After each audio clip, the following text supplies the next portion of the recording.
When billionaire Marcus Thompson saw the homeless woman on Chicago's streets, he never expected she'd change everything at his ex-fiancée's wedding. But what happened next would shake the entire city of Chicago to its core, change the lives of thousands, and expose secrets that would make front-page news across America. Before we get to this wonderful story, please subscribe to the channel and turn on notifications. Now let's get back to the story. It was a cold November morning in downtown Chicago when Marcus first spotted her. The wind from Lake Michigan cut through the concrete canyons of the financial district like a knife, and most people hurried past with their heads down, desperate to reach the warmth of their offices. But this woman sat outside his building on Michigan Avenue, seemingly oblivious to the bitter cold, holding a cardboard sign that read, "Anything helps, God bless." Her dirty blonde hair was matted and tangled, falling over her face like a curtain. Her clothes, a torn denim jacket over a faded sweater, jeans with holes at the knees, marked her as one of Chicago's invisible homeless population. But something about her piercing green eyes caught Marcus's attention as he stepped out of his black Mercedes S-Class. She was reading a worn, water-damaged copy of The Great Gatsby between asking passing pedestrians for spare change. But he had no idea what was coming next. Most people walked past her without a second glance, but Marcus found himself pausing. There was something different about this woman. While other homeless individuals on Chicago's streets often called out aggressively or shook their cups of coins, she sat quietly with dignity intact. When someone dropped change into her coffee cup, she looked up and said thank you with genuine gratitude. 3 days earlier, Marcus had received the golden invitation that made his stomach churn and his hands shake with barely controlled rage. Victoria Ashford, his ex-fiancée, who had left him standing at the altar 2 years ago in front of 300 of Chicago's most influential people, was getting married, to his former business partner and best friend James Richardson, no less. The wedding would be held at the Palmer House Hilton, Chicago's most prestigious venue, the same place where Marcus had proposed to Victoria 3 years ago. "You have to go, Mr. Thompson," his assistant Rebecca Martinez had insisted, standing in his corner office on the 47th floor of the Thompson Tower. Through the floor-to-ceiling windows behind his mahogany desk, the entire city of Chicago spread out below them like a personal kingdom. Show them you've moved on. Show them you're better than ever. But Marcus hadn't moved on. Not really. The humiliation of being left at the altar in front of Chicago's elite still burned in his chest like acid that never quite dissolved. Victoria had walked away that day, her $50,000 Vera Wang wedding dress trailing behind her as she declared in front of everyone that she couldn't marry someone who cared more about profit margins than people, more about stock prices than human souls. The Chicago Tribune had run the story for weeks. Chicago's most eligible bachelor left at the altar. The Chicago Sun-Times had been even more brutal. Billionaire's heart broken by society princess. For months afterward, Marcus couldn't attend a charity gala, business dinner, or social event without feeling the whispered conversations and pitying looks that followed him like shadows. What happened next changed everything forever. Now staring down at this homeless woman from his corner office window on the 47th floor, Marcus had a wild, desperate idea forming in his mind. If Victoria wanted to see that he'd changed, that he cared about more than money and business deals, then he'd show her exactly that. He'd bring someone who represented everything she claimed he ignored, the forgotten, invisible people of Chicago who lived in the shadows of his gleaming towers. Marcus grabbed his $3,000 Brioni coat and headed for the private elevator. His heart was pounding as he descended the 47 floors to street level, his mind racing with possibilities. What was he thinking? This was absolutely insane. But something about that woman reading classic American literature on the cold streets of Chicago had captured his imagination in a way he couldn't explain. He approached her cautiously, his Italian leather shoes clicking against the concrete sidewalk. Up close he could see she was younger than he'd initially thought, maybe late 20s, early 30s at most, with striking green eyes that seemed completely out of place with her current circumstances. Despite the dirt smudged on her cheeks and the worn, tattered clothes that hung loosely on her thin frame, there was an unmistakable elegance to her posture, a dignity that poverty and homelessness couldn't hide or destroy. "What's your name?" he asked, crouching down to her level so they were eye to eye. The cold concrete seeped through his expensive wool pants, but he didn't care. "Sarah," she replied cautiously, closing her book and studying his face with intelligent eyes that seemed to see right through his expensive facade. "Sarah Collins. And you are? Someone who's about to make you an offer you can't refuse." The words came out more dramatically than Marcus had intended, but there was something about this moment, the crisp November air, the woman's penetrating gaze, the weight of his own desperation, that felt like a scene from a movie. but Sarah was hiding something that would shock everyone. Sarah looked up at this impeccably dressed man with his perfectly styled dark hair, expensive cologne and $1,000 suit, and wondered what kind of game he was playing. She'd been living on Chicago's streets for 3 months and 2 weeks now. She kept careful count of the days, a habit from her previous life that she couldn't shake, and she'd learned to be extremely suspicious of anyone offering help, especially wealthy men in designer suits who approached homeless women with mysterious proposals. But there was something different about this man's eyes. They weren't filled with the condescending pity she'd grown accustomed to, or the predatory gleam she'd learned to fear. There was genuine curiosity there, and something else she couldn't quite identify. Desperation, maybe, or loneliness that matched her own. "I need a companion for a wedding," Marcus continued, his breath visible in the cold November air that swept in from Lake Michigan. "This Saturday night, Palmer House Hilton, black tie event, Chicago's social event of the season. I'll pay you $50,000. Sarah's eyes widened, but she kept her composure. Years of training in negotiation and business had taught her never to show her hand too early, and those skills hadn't disappeared just because she was now homeless. $50,000? For one evening? Yes, but there are conditions, Marcus said, studying her face for any sign of what she was thinking. You'll need to clean up completely, wear a designer dress, and convince everyone at this wedding that you're special to me. Can you handle being around Chicago's most powerful people for an entire evening? Sarah almost laughed out loud. If only he knew who he was really talking to. But she kept that information locked away for now, part of a larger plan that had been forming in her mind for months.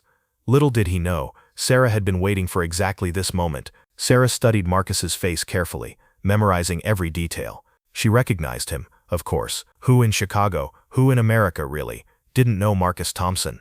His face graced the covers of Fortune, Forbes, and Chicago Business Weekly on a monthly basis. His net worth was estimated at somewhere north of $3 billion, built on a real estate and development empire that had transformed the Chicago skyline over the past decade. But what Marcus didn't know, what he couldn't possibly know, was that Sarah had been watching him for weeks, studying his daily routine, learning his habits, waiting for the perfect opportunity. When she'd seen the wedding announcement in the Chicago Tribune's society pages 2 weeks ago, Victoria Ashford to wed James Richardson in Palmer House ceremony, she'd known that her moment had finally arrived. This wedding invitation was exactly what she needed to execute the plan she'd been crafting and refining during the long, cold nights huddled in doorways and underbridges across Chicago. "All right," Sarah said finally, closing her copy of Gatsby and tucking it carefully into her worn backpack. "But I have one condition of my own." "Name it." "When this evening is over, you listen to what I have to say. Really listen. You don't interrupt, you don't argue, you don't try to leave. You hear me out completely." Marcus shrugged, thinking it was a small price to pay for what he needed. "Deal." He pulled out his iPhone and called his driver. "Rodriguez, bring the car around to Michigan and whack her immediately. And call Elizabeth Arden.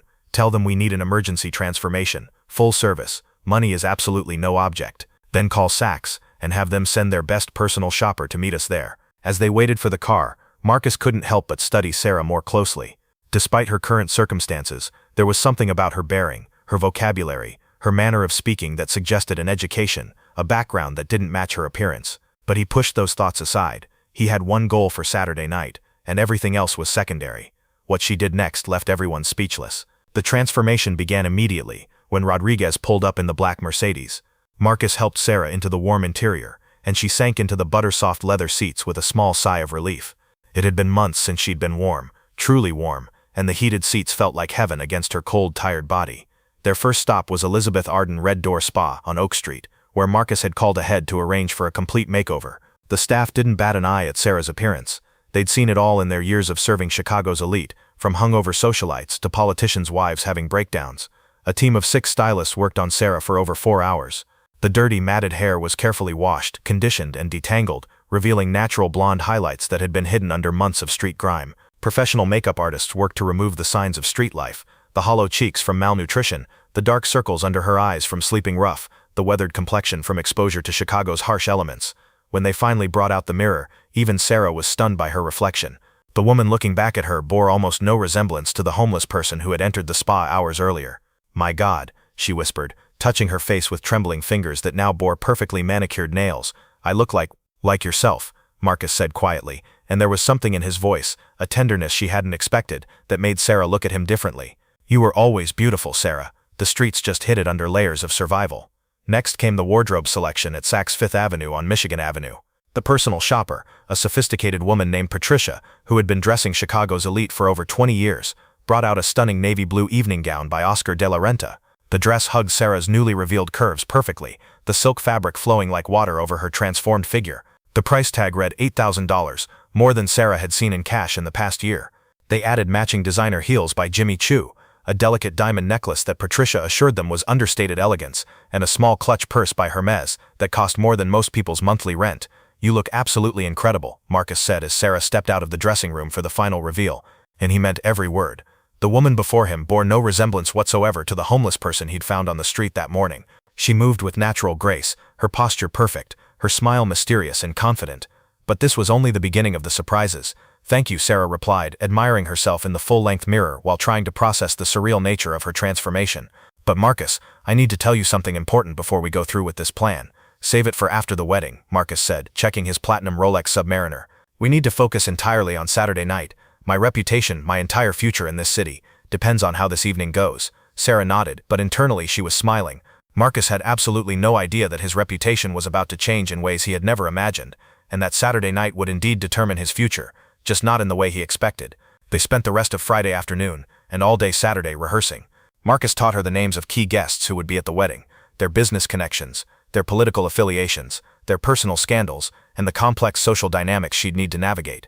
Sarah absorbed every single detail perfectly, asking intelligent questions that impressed him and demonstrated a sophisticated understanding of Chicago's power structure. "You're an incredibly quick study," he observed as they practiced dancing in the ballroom of his penthouse apartment overlooking Lake Michigan. "Have you ever studied business or politics?" "I've always been good at adapting to new situations," Sarah replied cryptically, gracefully following his lead in the waltz. He had no idea what he was walking into. Saturday evening arrived with all the fanfare and spectacle that Chicago's elite society expected from a wedding of this magnitude. The Palmer House Hilton had been transformed into something resembling a fairy tale, with thousands upon thousands of white roses imported from Ecuador, gold accents that gleamed under crystal chandeliers, and silk drapery that cost more than most people's annual salaries. Chicago's most powerful families had turned out in force for Victoria Ashford's wedding to James Richardson. The guest list read like a comprehensive directory of Illinois politics, business, and old money. Senator William Ashford and his wife Margaret, representing the state's political establishment, the Pritzker family, hotel and business moguls, various members of the Chicago Mercantile Exchange leadership, federal judges, Fortune 500 CEOs, and at least a dozen people whose names regularly appeared on lists of America's wealthiest individuals. Senator William Ashford, Victoria's father and one of Illinois' most powerful political figures, had spared absolutely no expense for his daughter's wedding. The Chicago Symphony Orchestra provided live classical music, Dom Perignon champagne from a $300 per bottle vintage flowed freely, and the 7-course dinner had been prepared by a James Beard Award-winning chef, flown in specifically from New York. As Marcus and Sarah walked through the Palmer House's famous revolving brass doors, conversations immediately stopped throughout the opulent lobby. Every single eye in the room turned to stare at the mysterious, stunning woman on Marcus Thompson's arm. Whispers began spreading through the crowd like wildfire. Victoria Ashford, absolutely radiant in her custom $30,000 Vera Wang wedding gown that had taken 6 months to create, nearly dropped her crystal champagne glass when she saw them enter. She had been greeting arriving guests near the main marble staircase, surrounded by her bridesmaids and basking in the attention of Chicago's most prominent photographers, when her gaze fell upon Marcus and his breathtaking companion. "Who is that woman?" she whispered urgently to her maid of honor, Jennifer Walsh, a fellow Northwestern University alumna and daughter of a Chicago federal judge. "I have absolutely no idea," Jennifer replied, equally stunned by the woman's beauty and poise. "But she's gorgeous. Where on earth did Marcus find someone like that?" What happened next would be talked about for years. The wedding ceremony itself proceeded without any incidents or interruptions. Marcus and Sarah took seats toward the back of the ornate ballroom, but Sarah's presence was a constant distraction for the other guests. Whispers and curious glances followed them throughout the entire ceremony, and Sarah could feel hundreds of eyes analyzing every detail of her appearance, her mannerisms, her relationship with Marcus. "Ladies and gentlemen," the master of ceremonies announced as the reception began in the Palmer House's grand ballroom, "please welcome the newlyweds, Mr. and Mrs. James Richardson."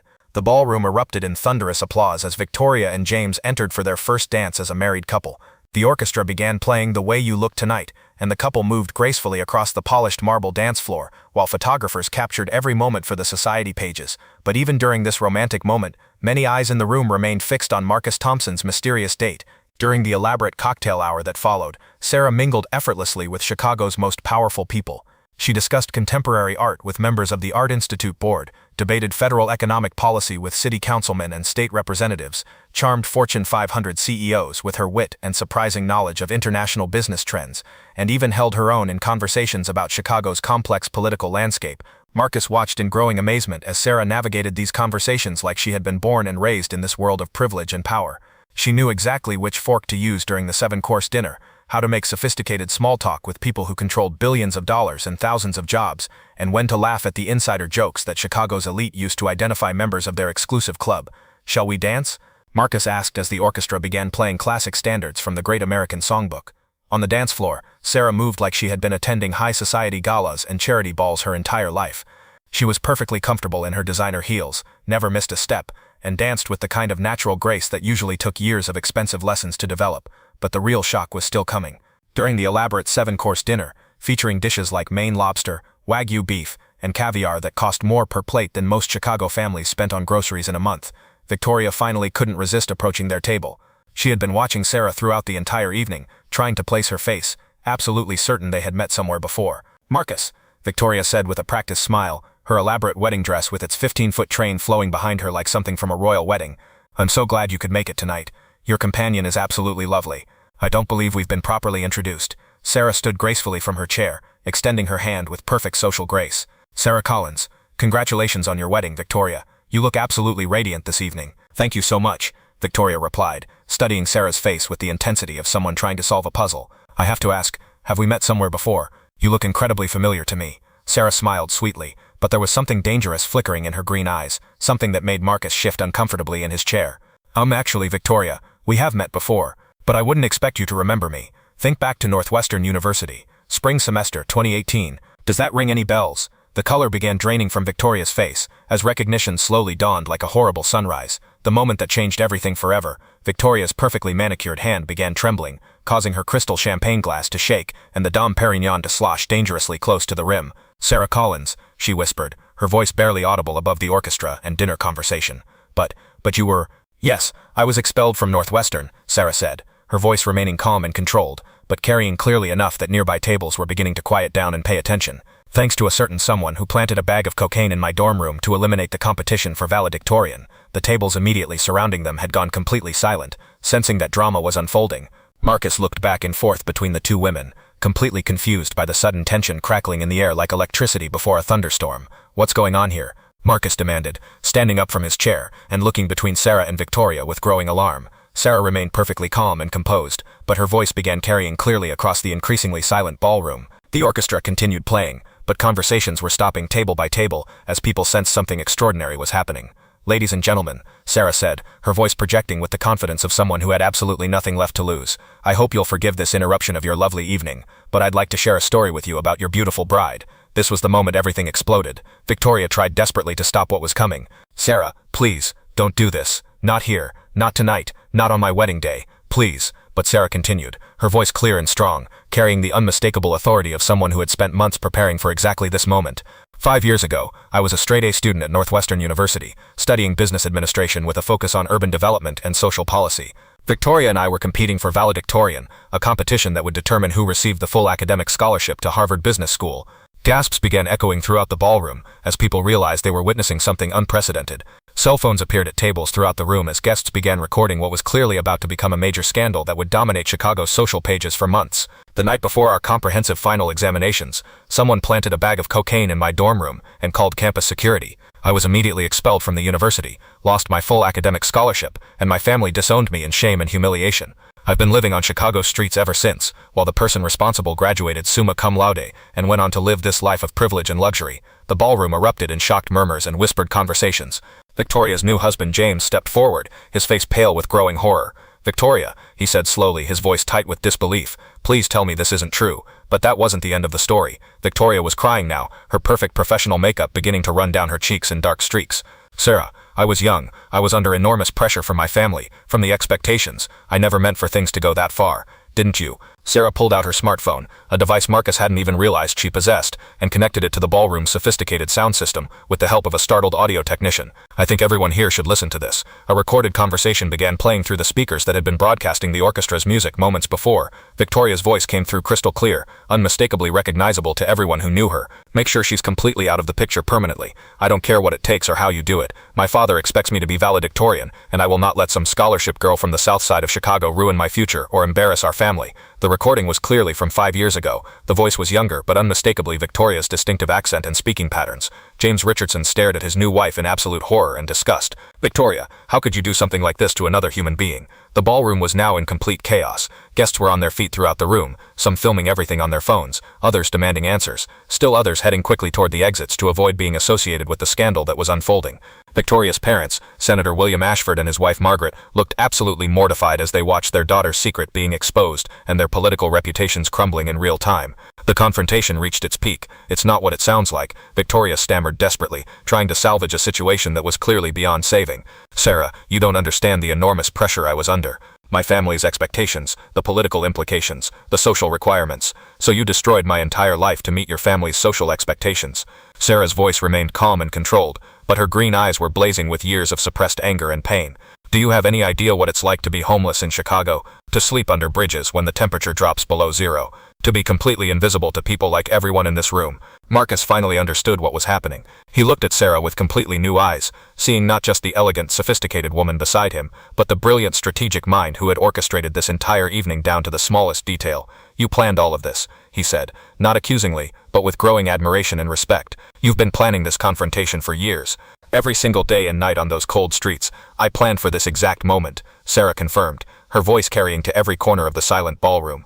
"I studied every person who would be here tonight. I learned their business interests, their political connections, their personal weaknesses, their family secrets.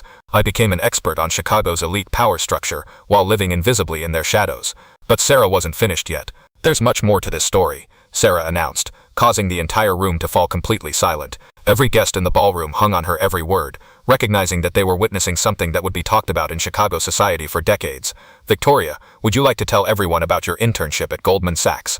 The prestigious position you received by submitting my senior thesis under your own name." Victoria's knees buckled and she grabbed onto a nearby chair for support, her face buried in her hands as the full scope of her deception was revealed. "Or perhaps you'd prefer to discuss the charity foundation you started last year. Help Chicago's Homeless. Such an ironic name, don't you think, considering you're the primary reason I became homeless in the first place."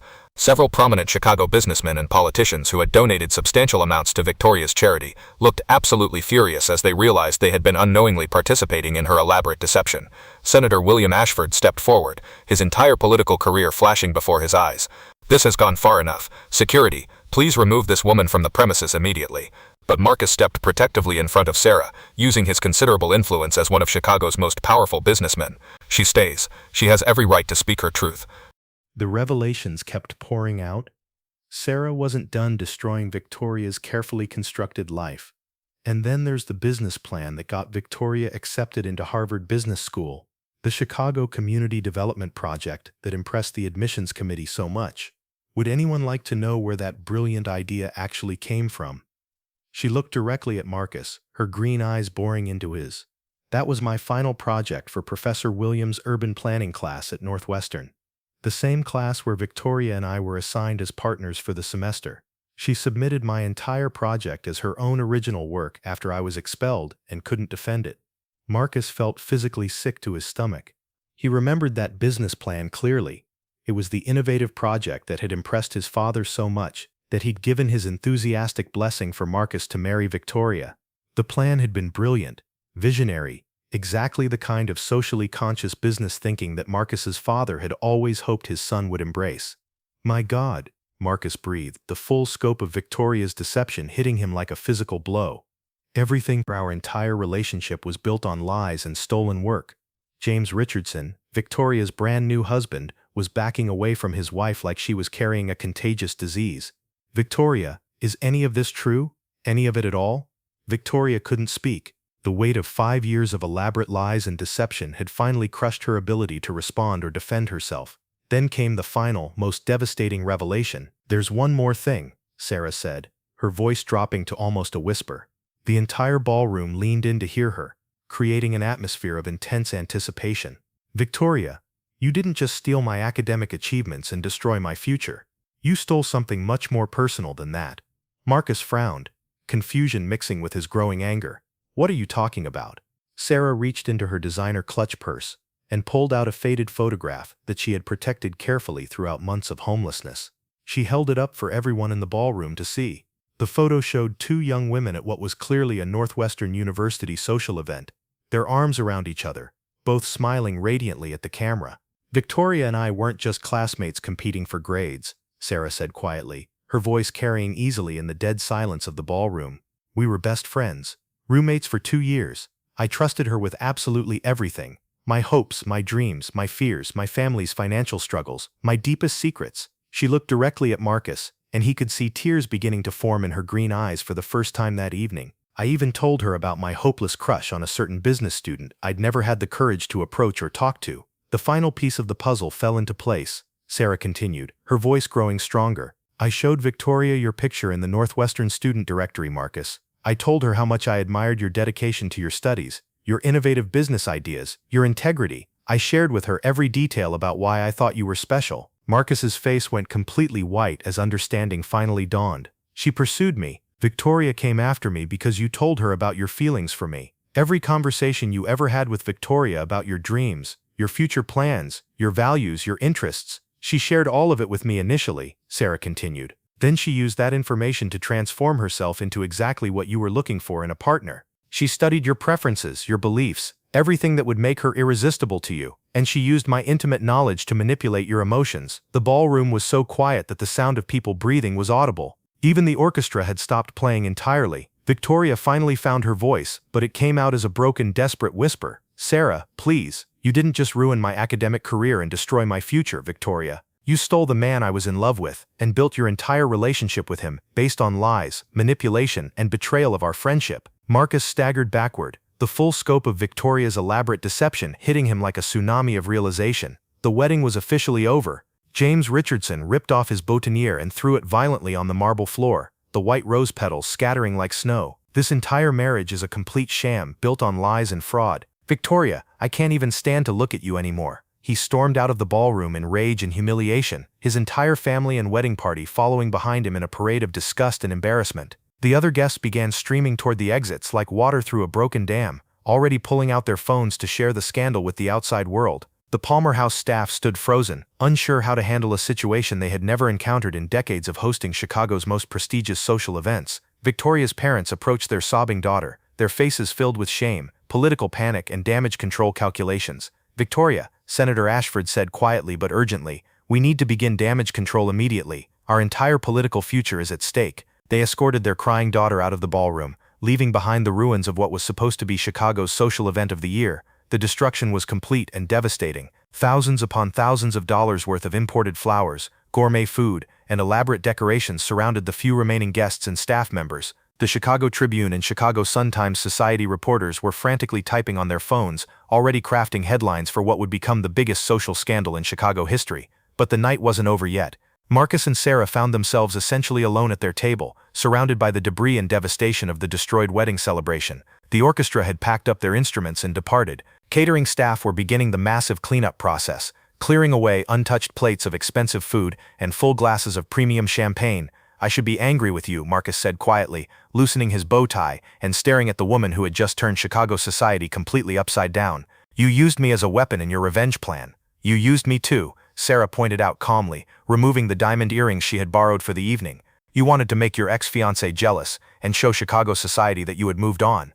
I wanted to expose the truth and get justice for what was done to me. We both got exactly what we wanted tonight. Marcus considered this, studying the woman who had just orchestrated one of the most spectacular acts of public revenge in Chicago's social history. What happens now? Do you go back to living on the streets? Sarah stood up gracefully, smoothing down her expensive evening gown one final time. I don't know. I accomplished what I set out to do. Victoria's lies and crimes have been exposed to everyone who matters in this city. But you're right, I still don't have anywhere to go when this evening ends. Like hell you don't. Marcus made a decision that would change everything. Sarah Collins, Marcus said formally, standing up and facing her with newfound respect and admiration. I'm offering you a position at Thompson Industries, Vice President of Community Development and Social Impact. Starting salary $200,000 per year, plus comprehensive benefits, stock options and performance bonuses. Sarah stared at him in complete shock. Why would you do that? After everything that just happened? because tonight you've proven that you're the most brilliant, strategic, and resourceful person I've ever encountered," Marcus said earnestly. "You orchestrated one of the most perfect acts of justice I've ever witnessed. You have more integrity and moral courage in your little finger than most of Chicago's elite have in their entire bodies combined." He paused, looking around the destroyed ballroom that represented the collapse of his old life and the beginning of something entirely new.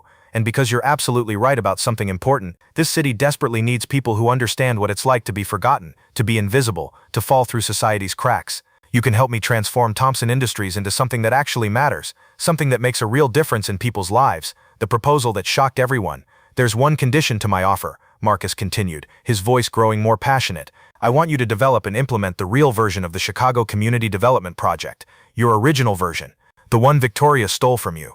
Tears began forming in Sarah's eyes for the first time that entire evening. After years of anger, pain, homelessness, and planning for revenge, someone was finally offering her not just survival, but the opportunity to rebuild her life and help others who had fallen as far as she had. "Say yes. Help me make Chicago a better place for people who have been forgotten by society.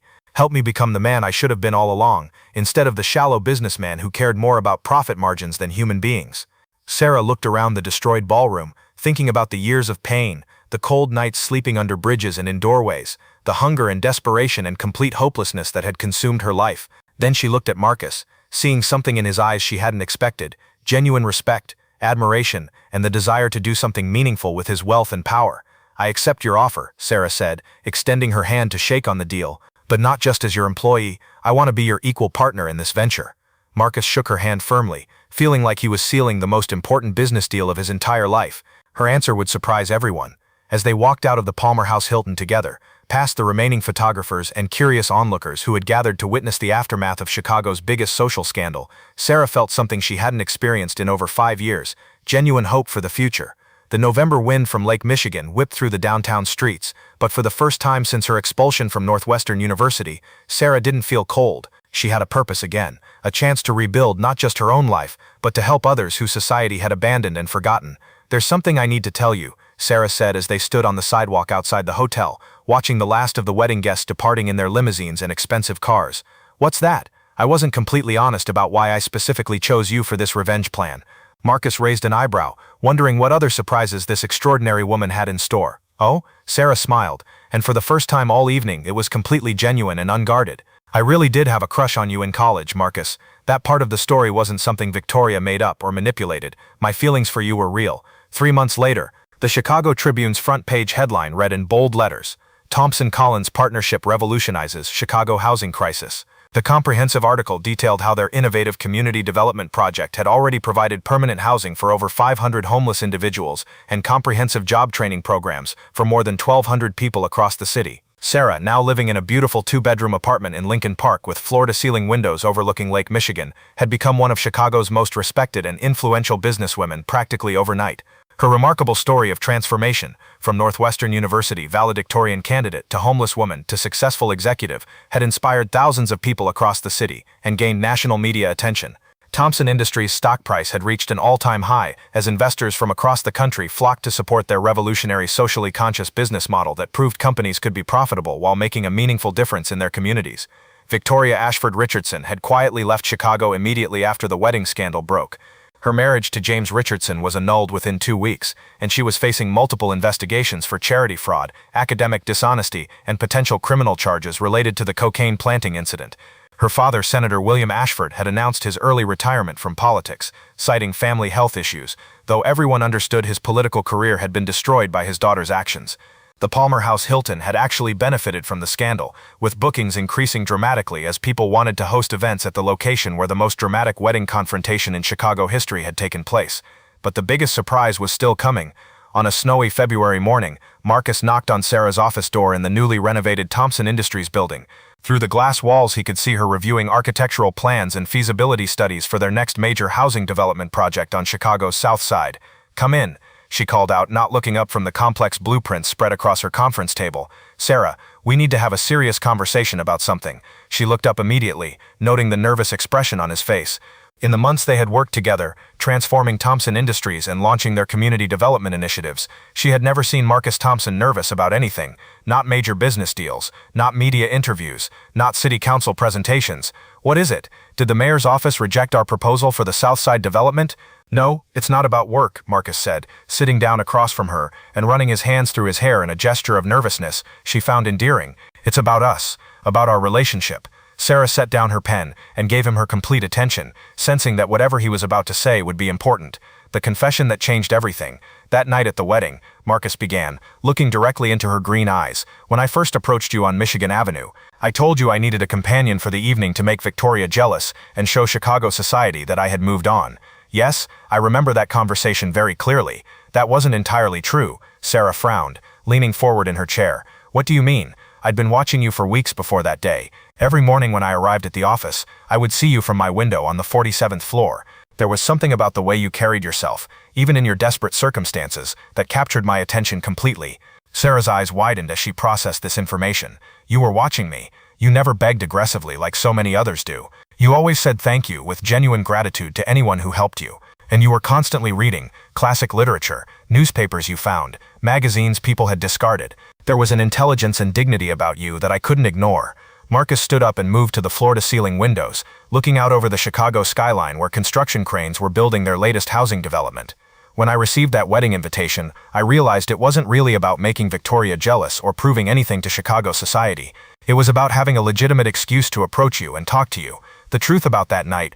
Sarah leaned back in her executive chair, processing this revelation that recontextualized everything about their first meeting. So you're telling me that everything that happened at the wedding, our partnership, all of this, was meant to happen, Marcus finished, turning back to face her. Maybe not exactly the way it unfolded, but Sarah, these past 3 months working with you have been the most meaningful and fulfilling of my entire life. You've shown me what it truly means to use wealth and power for something that matters. Marcus walked back to her desk, his expression more vulnerable and open than she had ever seen it.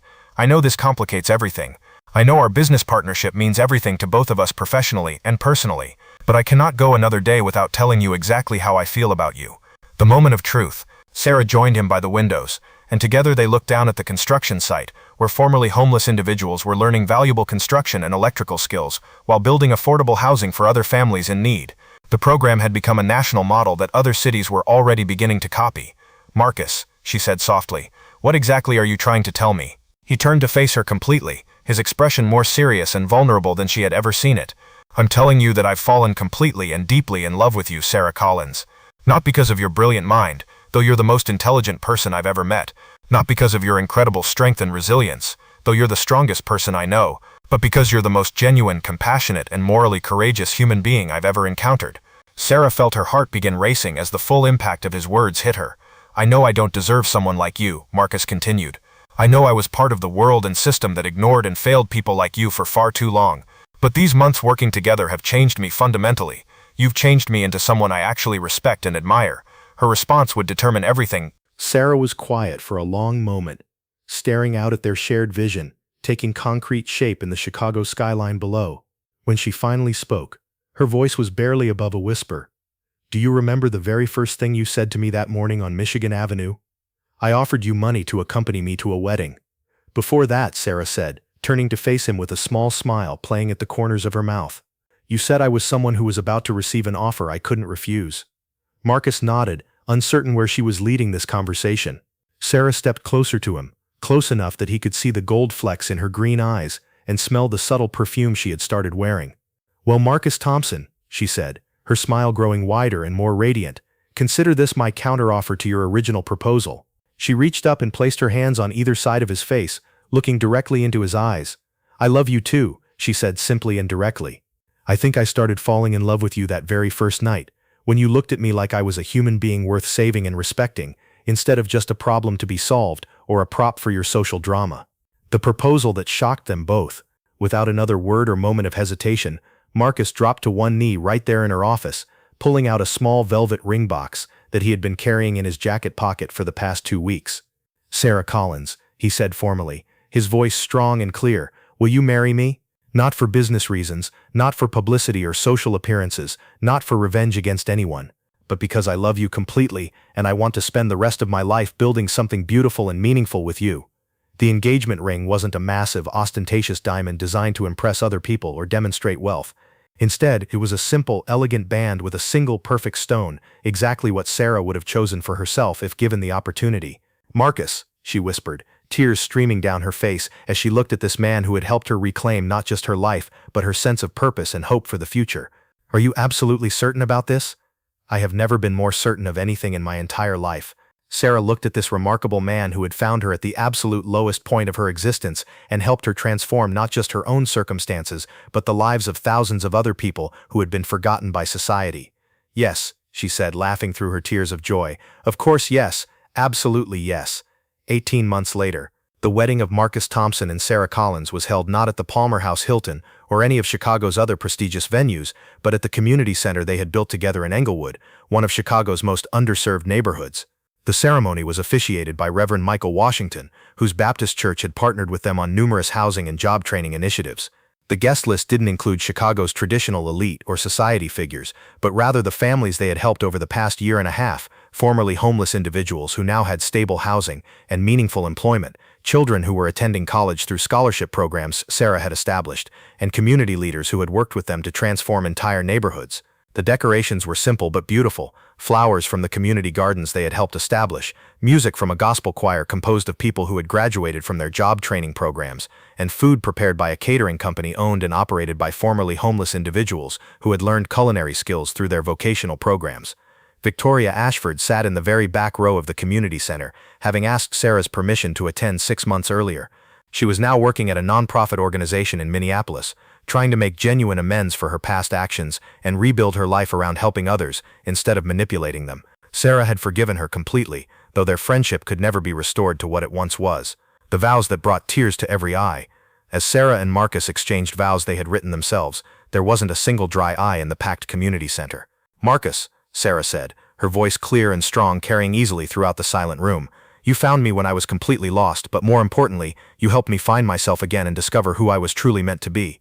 You showed me that real power comes not from what you can take from the world, but from what you can give to it and how many lives you can improve. You are my partner, my equal, my best friend, and my greatest love." Marcus's response brought the entire congregation to their feet in spontaneous applause. "Sarah, you taught me that being wealthy means absolutely nothing if you're spiritually and morally poor.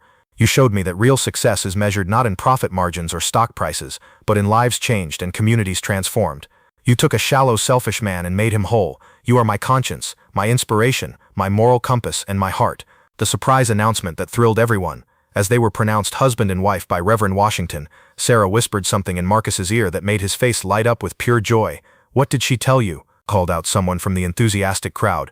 Marcus looked at his new wife with adoration, then at their community, because that's exactly what these people had become to them, their chosen family of individuals whose lives they had touched, and who had touched theirs in return, and announced with overwhelming happiness, "She told me we're having a baby."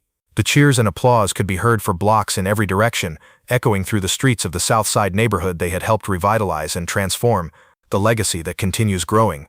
5 years later, the Thompson Collins Foundation has provided permanent housing for over 25,000 homeless individuals across Illinois, Ohio, Michigan, and Wisconsin, and has expanded their programs to 12 major cities nationwide. Their innovative model of combining immediate housing assistance with comprehensive job training, mental health support, addiction treatment, and educational opportunities has been studied and adopted by government agencies, universities, and nonprofit organizations around the world. Sarah and Marcus's son, David Thompson Collins, is now 4 years old and already showing unmistakable signs of his parents' deep compassion and social consciousness. He insists on giving his weekly allowance to homeless individuals they encounter during their regular family walks through downtown Chicago, and he has announced his intention to help everyone who doesn't have houses when he grows up. Their daughter, Hope Thompson Collins, was born 2 years later and has become the beloved unofficial mascot of all their community centers across the city, where she is adored by all the families they serve and the staff members who have dedicated their careers to their mission. Their youngest child, Grace, was born last year and already seems to have inherited her parents' determination and strong will, along with her mother's striking green eyes. The full circle moment that changed everything. Every year on their wedding anniversary, Marcus and Sarah return to that corner of Michigan Avenue where they first met, bringing their children to see the small bronze plaque they had installed there that reads, "Sometimes the most beautiful and important journeys begin with a single act of courage and compassion." But more significantly, they have established the Sarah Collins Memorial Scholarship Program at Northwestern University, specifically designed to support students from economically disadvantaged backgrounds who demonstrate both academic excellence and a commitment to social justice, ensuring that no other promising young person will have their dreams destroyed the way Sarah's were. Last month, they celebrated as the 15th recipient of the scholarship graduated summa cum laude with a degree in social work and a commitment to working with homeless populations. At the graduation ceremony, Sarah stood to applaud with tears streaming down her face as she watched another young person from Chicago's forgotten neighborhoods walk across that stage with dignity, hope, and a bright future ahead of them. The scholarship program has now helped over 200 students achieve their educational goals, and many of them have gone on to work directly with the Thompson Collins Foundation or start their own organizations dedicated to social justice and community development. The impact that reaches around the world, the Thompson Collins model has been implemented in major cities across the United States, Canada, the United Kingdom, and Australia. Universities now teach case studies about their approach in business schools, social work programs, and public policy courses. Sarah has been invited to speak at Harvard, Yale, Stanford, and dozens of other prestigious institutions about the intersection of business success and social responsibility. Marcus has completely transformed Thompson Industries from a traditional real estate development company focused solely on luxury properties into a hybrid organization that balances profitable commercial development with affordable housing initiatives, community development projects, and social impact investing. The company's stock price has increased by over 400% since their marriage, proving conclusively that businesses can be extremely profitable while making a positive difference in society. They have been featured on the covers of Time magazine, Forbes, Business Week, and numerous other national publications. Sarah's autobiography, From the Streets to Success, a story of resilience, justice, and love, became a New York Times bestseller and has been translated into 12 languages. The political and social changes they inspired. The scandal at Victoria Ashford's wedding led to significant reforms in Illinois politics and Chicago's social service systems. New laws were passed requiring greater transparency in charitable organizations, stricter oversight of political campaigns, and enhanced support for homeless individuals seeking to rebuild their lives. The Chicago City Council established the Thompson Collins Commission on Homelessness and Housing, with Sarah serving as the founding chairperson. The commission has successfully advocated for increased funding for homeless services, job training programs, mental health support, and affordable housing development throughout the city and surrounding counties. Marcus was appointed to the Federal Reserve Bank of Chicago's Community Development Advisory Council, where he works with government officials, business leaders, and nonprofit organizations to develop economic policies that support low-income communities and promote sustainable development practices. The continuing story of Victoria's redemption. Victoria Ashford, now known by her maiden name again, has spent the past 6 years working with homeless populations in Minneapolis, Detroit, and Cleveland. She donated her entire inheritance from her family to homeless service organizations and has lived on a modest salary while dedicating her life to genuine service and redemption. She and Sarah now exchange letters regularly, and Victoria has visited Chicago twice to volunteer at Thompson Collins community centers. While their friendship will never return to what it was in college, they have found a way to move forward based on forgiveness, mutual respect, and shared commitment to helping others. Victoria's father, former Senator William Ashford, also dedicated his remaining years to charity work before passing away peacefully last year. In his final letter to Sarah, he apologized for the role his family's pressure and expectations played in his daughter's destructive choices, and he left a substantial donation to the Sarah Collins Memorial Scholarship Program. The Lessons That Changed a City. The story of Sarah and Marcus has become legendary in Chicago, inspiring countless other individuals to examine their own lives and consider how they can make a positive difference in their communities. Business leaders have started new social impact initiatives, wealthy families have increased their charitable giving, and young people throughout the city have been motivated to pursue careers in social service and community development. The Palmer House Hilton now hosts an annual Courage and Compassion Gala that raises millions of dollars for homeless services, with Sarah and Marcus serving as the honorary chairs each year. The event is always held in the same ballroom where Victoria's wedding took place, but now it's a celebration of hope, redemption, and the power of second chances. The ending that became a beginning, as Sarah and Marcus drove home last night through the streets of Chicago, past the dozens of housing developments they had built, past the community centers where hundreds of children receive tutoring and meals every day, past the job training facilities where formerly homeless individuals are learning skills that will transform their lives forever. Sarah reached over and took Marcus's hand. "Do you ever regret it?" she asked, the same question she had asked him on their first wedding anniversary. Giving up the shallow, easy life for this more complicated one. Marcus squeezed her hand and smiled. giving the same answer he had given every time she asked over the past 5 years. Sarah, before I met you, I had everything money could buy, and nothing that money couldn't. Now I have something that's truly priceless, a life that matters, work that makes a difference, and a love that grows stronger every day.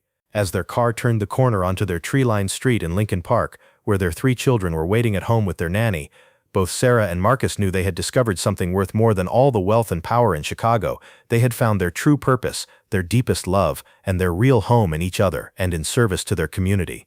The homeless woman who once sat forgotten on Michigan Avenue had not only completely reclaimed and rebuilt her life, she had used her second chance to lift up tens of thousands of other people who society had forgotten, abandoned, or written off as hopeless. And the billionaire who had once measured his worth solely in dollars, deals, and social status now measured his success in the grateful smiles of children who had safe places to sleep, the pride of adults who had found meaningful work and purpose, the strength of families who had been reunited and given hope, and most of all, in the love of a woman who had shown him what true wealth really meant. Their story continues to inspire people around the world, proving that sometimes the most extraordinary transformations begin with the simplest acts of human kindness, and that love combined with justice can indeed change everything.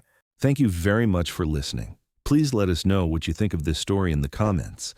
Don't forget to like the video and subscribe to the channel. Turn on notifications so you don't miss any other videos.